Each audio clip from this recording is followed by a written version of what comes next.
அனைவருக்கும் வணக்கம். இந்த வருஷம் வர இருக்கும் சிவராத்திரி அன்று நவகிரகங்களில் ஏற்படும் மாற்றங்களினால், அந்த சிவபெருமானுடைய அருளும், கடாட்சமும் முழுமையாக கிடைக்க இருக்கும். காலச்சக்கரத்தின் முக்கியமான 5 ராசிக்காரர்களுக்கு கிடைப்பதினால், அவர்களின் வாழ்க்கையே மாறப்போகின்றது என்று தெரியுமா? வாங்க இப்போ அந்த 5 ராசிக்காரர்கள் யார் யார் என்பதை இந்த பதிவின் மூலமா தெரிஞ்சுக்கலாம். பிப்ரவரி 15ஆம் தேதி ஞாயிற்றுக்கிழமை அன்று மகா சிவராத்திரி வந்திருக்கு. அதுவும் சிவனுக்கே உரித்தான ராத்திரியாக விளங்கும் மகா சிவராத்திரி வர இருக்கு. அந்த மாதிரி வரக்கூடிய மகா சிவராத்திரி அன்று நவ கிரகங்களில் ஏராளமான மாற்றங்கள் ஏற்படுவதால் சிவபெருமானுடைய அருட்பார்வை ராசி சக்கரத்தின் முக்கியமாக விளங்கும் 5 ராசிக்காரர்களுக்கு கிடைக்கப் போகின்றது. மேலும் இதன் மூலமாக அந்த நபர்களுடைய வாழ்வில் சிவனின் கடாட்சம் பெருகி சகல விதமான சௌபாக்கியங்களும் ஐஸ்வர்யங்களும் அவர்களுடைய வாழ்வில் நிறையும் அப்படின்னு ஜோதிட சாஸ்திரத்துல சொல்லப்பட்டு இருக்கு. அதனால சிவபெருமானின் அருளை முழுமையாக பெற்று மகா சிவராத்திரி என்று வாழ்வில் முன்னேற்றம் அடைய இருக்கும் அந்த 5 ராசிக்காரர்கள் யார் யார் அப்படிங்கிறத தெரிஞ்சுக்கலாம். அதனால இந்த பதிவை ஸ்கிப் பண்ணாம கடைசி வரையிலும் முழுமையாக பாருங்க. அது கூடவே உங்களுக்கு சிவபெருமானை ரொம்பவுமே பிடிக்கும் என்றால் ஓம் நமச்சிவாய போற்றி என்று கமெண்ட் பாக்ஸ்ல பதிவிட்டு அது கூடவே உங்களுடைய ராசியும் இந்த வரிசையில இடம் பெற்றிருக்கான்னு பார்த்துக்கோங்க. வாங்க இப்ப பதிவுக்குள்ள போயிடலாம். பொதுவாகவே இந்த மகா சிவராத்திரி அப்படிங்கிறது சிவபெருமானுடைய அருளாற்றல் இந்த புவிக்கு முழுவதுமாக கிடைக்கக்கூடிய நாள் அப்படின்னு என்றும், சிவன் மற்றும் பார்வதி தேவியின் சஞ்சாரம் வான வெளியில நிகழக்கூடிய அதி உன்னதமான ஒரு நாள் அப்படின்னும் இந்த சாஸ்திரங்கள் சொல்லப்பட்டு இருக்கு.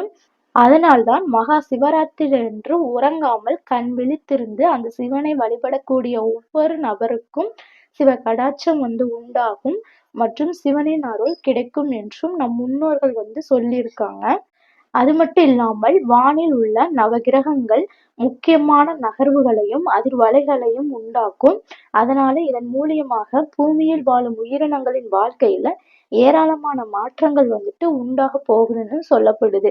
அதனாலதான் இந்த வருடம் வரக்கூடிய சிவராத்திரி அன்று நவகிரகங்களில் முக்கியமானவர்களான சனீஸ்வர பகவான், குரு பகவான், செவ்வாய் பகவான் மற்றும் சுக்கிர பகவான் போன்ற 4 கிரகங்களும் மிகப்பெரிய அதிர்வலைகளை உண்டாக்கப் போகின்றனர் எனவும், இதன் மூலியமா இந்த கிரகங்களுடைய ஆதிக்கம் நிறைந்த முக்கியமான 5 ராசிக்காரர்களுடைய வாழ்வில் எதிர்பாராத நன்மைகள் உண்டாகப் போகின்றது என்றும் சொல்லப்பட்டிருக்கு. அது மட்டும் இல்லைங்க, சிவபெருமானுடைய அருள் ஆற்றல் இந்த ராசிக்காரர்களுக்கு எந்த விதமான தடைகளும் இன்றி கிடைத்து இவங்களுடைய வாழ்வில் சகல சௌபாக்கியங்களும் கொடுக்கும் என்றும் சொல்லலாம். பொதுவா நமக்கு எல்லா மகா சிவராத்திரினா அது மிகவும் உன்னதமான சிவனுக்குரிய ஒரு நன்னாள் மற்றும் சிவனை வழிபடுவதற்கு உகந்த நாள் அப்படின்னு தான் நம்மள பலருக்குமே தெரிஞ்சிருக்கும். ஆனால் இது எல்லாம் தவிர மகா சிவராத்திரிக்கு பின்னாடி மிகப்பெரிய ஒரு சிவ ரகசியமே மறைந்திருக்குங்க. அது என்னன்னா, இயல்பாகவே சிவபெருமானுடைய கருணை கடல் அப்படின்னும் கருணை குணத்தின் மறுவடிவமானவர் அப்படின்னும் அடியார்கள் சொல்லி இருப்பாங்க. அதனால அப்படிப்பட்ட கருணை கடலான சிவபெருமானுடைய அன்பை ஒருவர் பெறணும்னா இந்த மகா சிவராத்திரி அன்று கருணை உள்ளத்தோடு பிறருக்கு நாம் தானம் செஞ்சோம்னா கண்டிப்பாக அந்த சிவன் நமக்கு தன்னுடைய அன்பை வாரி வழங்குவார் என்றே சொல்லலாம். அதுவும் தானம் வழங்குவதற்கு மிகவும் உன்னதமான ஒரு நன்னாள் எதுனா அது அந்த மகா சிவராத்திரி நாள் தான். அதனால நம்மனால இயன்ற அளவுக்கு மகா சிவராத்திரி அன்று பிறருக்கு தானங்கள் செஞ்சோம்னா ரொம்பவும் நல்ல பலன்கள் கிடைக்கும் என்றே சொல்லலாம். அதுவும் அன்னதானங்கள் மற்றும் ஏழை எளிய குழந்தைகளின் கல்விக்கு உதவி செய்யலாம். இல்லைன்னா வாயில்லா ஜீவராசிகளுக்கு உணவு வாங்கி கொடுத்தா கூட கண்டிப்பா அந்த ஈசனின் கருணைக்கு நாமும் முக்கியமானவர்களாக தெரிவோம் என்று கூட சொல்லலாம்.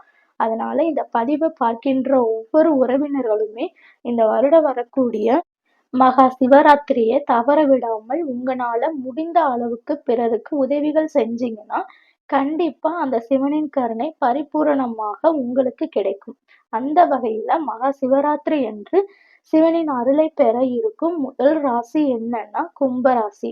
அதுவும் இந்த கும்பராசியில் பிறந்த அனைத்து நபர்களுக்கும் மகா சிவராத்திரி அன்று சிவபெருமானுடைய கடாட்சமும் அருளும் 100% கிடைக்கப் போகின்றது என்பதனால், இவர்களின் வாழ்வில் இதுநாள் வரைக்கும் இருந்து வந்த துன்பங்கள் மற்றும் துயரங்கள் எல்லாம் நீங்கி, மகா சிவராத்திரியோடு இவங்கள விட்டு விலகி சகல விதமான நன்மைகளும், சௌபாக்கியங்களும் இவர்களுடைய வாழ்வில் முழுமையாக நிறையப் போகின்றது.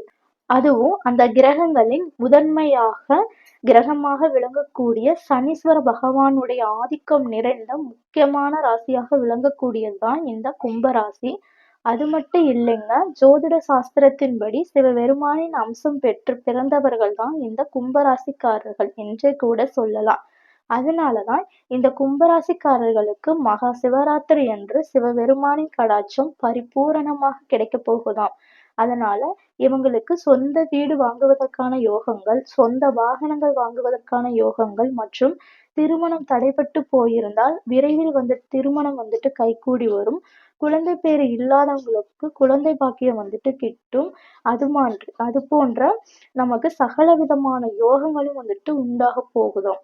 அதனால இந்த கும்பராசியில் பிறந்த நபர்கள் மகா சிவராத்திரி அன்று ஏழை குழந்தைகளின் கல்விக்கு உதவி செஞ்சீங்கன்னா கண்டிப்பா மேன்மேலும் உங்களுக்கு சிவனின் கடாட்சம் பரிபூரணமாக கிடைக்கும். அடுத்து இரண்டாவதா மீன ராசிக்காரர்கள். இவங்களுக்கு இந்த மகா சிவராத்திரி அப்படிங்கிறது இவர்களுடைய வாழ்க்கையையே மாற்றக்கூடிய ஒரு மக உன்னதமான நாளாக அமையப் போகுது என்றே சொல்லலாம். இதற்கு காரணம் குரு பகவானுடைய ஆதிக்கத்தில் உள்ள இந்த மீனராசிக்காரர்களுக்கு மகா சிவராத்திரியோடு சிவபெருமானுடைய கடாட்சம் பரிபூரணமாக கிடைக்கப் போகின்றது. அதனால இவர்களின் வாழ்வில் இருந்து வந்த பண நெருக்கடிகளும் பண பிரச்சனைகளும் இவங்களை விட்டு தூரமாக ஓடிடுமா. அது மட்டும் இல்லைங்க, சகல விதமான ஐஸ்வர்யங்களும் இவர்களுடைய வாழ்வில் குடிகொண்டு பண பிரச்சனைகள் நீங்கி சகல செல்வங்களும் பெற்று நீரூடி வாழ்வாங்க. அதனால மீனராசியில் பிறந்த அனைவருமே இந்த வருஷம் வரக்கூடிய மகா சிவராத்திரியை தவற விடாமல் அன்று சிவன் கோவிலுக்கு சென்று மனப்பூர்வமாக சிவபெருமானை வழிபட்டீங்கன்னா ரொம்ப நல்ல ஒரு நற்பலன்களை பெறுவீங்க. அடுத்து மூணாவதா மேசராசிக்காரர்கள். செவ்வாய் பகவானுடைய ஆதிக்கம் நிறைந்த முதன்மையான ராசியாக விளங்கக்கூடிய இந்த மேச ராசிக்காரர்களுக்கும் மகா சிவராத்திரி என்று சிவபெருமானுடைய கருணையும் கடாட்சமும் 100%மே கிடைக்க போகுது. இதன் மூலியமா இவங்களுடைய வாழ்வில் இருந்து வந்த துக்கங்கள் விலகும் என்றும் மிகப்பெரிய நிம்மதி கிடைக்க போகுது என்று சொல்லலாம். இதற்கு காரணம் என்னன்னா, செவ்வாய் பகவான் மகா சிவராத்திரி அன்று தன்னுடைய மிகப்பெரிய ஆற்றல்களையும் அதிர்வலைகளையும் உண்டாக்க இருக்கின்றார் என்றும், இதன் மூலியமாக செவ்வாய் பகவானுடைய ஆதிக்கம் நிறைந்த மேசராசிக்காரர்களுடைய வாழ்வில் திடீர் முன்னேற்றங்களும் திடீர் அதிர்ஷ்டங்களும் உண்டாகும் என்றும் சொல்லப்பட்டு இருக்கு. அதனால இந்த மேசராசிக்காரர்களுக்கு இந்த சிவராத்திரி அப்படிங்கிறது ஒரு பொற்காலமாக அமையும் என்றும், இது நாள் வரைக்கும் அவங்களுடைய வாழ்வில் இருந்து வந்த காரிய தடைகள் எல்லாம் விலகும் என்றும் கூட சொல்லலாம். அதனால நீங்க இந்த மகா சிவராத்திரியோடு மிகப்பெரிய முன்னேற்றங்களை அடைய போகின்றீங்க.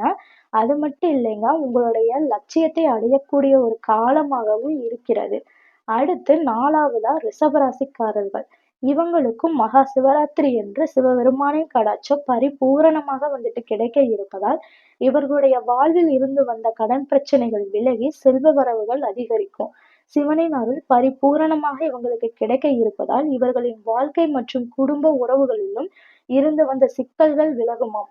அது மட்டும் இல்லைங்க, இவங்களின் தொழில் மற்றும் வியாபாரங்களில் இருந்து அதிகமான லாபங்கள் கிடைக்கும் மற்றும் மிகப்பெரிய வெற்றிகளும் இவங்களுக்கு உண்டாகும் என்றே கூட சொல்லலாம். கடைசியா அஞ்சாவதா பார்க்கக்கூடிய ராசி கன்னி ராசிக்காரர்கள். சிவன் மற்றும் பார்வதி தேவியினுடைய அம்சங்கள் பொருந்திய இந்த கன்னிராசிக்காரர்களுக்கும் மகா சிவராத்திரி அன்று சிவபெருமானின் கடாட்சம் பரிபூரணமாக கிடைக்கும். இதன் மூலியமாக இவர்களின் வாழ்க்கையில் மிகப்பெரிய நன்மைகளும் முன்னேற்றங்களும் மகிழ்ச்சிகளும் உண்டாகும். குழந்தை பாக்கியம், திருமண பாக்கியம், வீடு கட்டுவதற்கான யோகம், இப்படி எல்லா யோகங்களும் கிடைக்கும் என்று சொல்லலாம். அதனால கன்னி ராசியில் பிறந்தவர்களும் மகா சிவராத்திரி அன்று சிவ வழிபாட்டோடு சேர்த்து ஏழை எளியவர்களுக்கு அன்னதானம் செய்தீங்க அப்படின்னா ரொம்ப ரொம்ப ஒரு நல்ல பலன்களை பெற முடியும். அதனால இந்த 5 ராசிக்காரர்களும் மகா சிவராத்திரி என்று சிவபெருமானுடைய அருளை இயற்கையாகவே பெற இருக்காங்க. அதே மாதிரி மற்ற ராசிக்காரர்களுக்கும் சிவபெருமானின் அருள் கிடைக்கப் போகின்றது என்பதில் எந்த ஒரு சந்தேகமே கிடையாதுங்க. அதனால இந்த 12 ராசிக்காரர்களும் மனப்பூர்வமாக மகா சிவராத்திரி என்று சிவ வழிபாடு செஞ்சீங்கன்னா ரொம்ப ரொம்ப நற்பலன்கள் உண்டாகும். உங்களுக்கும் இந்த பதிவு பிடிச்சிருந்தால் லைக் அண்ட் ஷேர் பண்ணுங்க. அது கூடவே நம் சேனலையும் சப்ஸ்கிரைப் பண்ணி தொடர்ந்து இணைந்திருங்கள். நன்றி, வணக்கம்.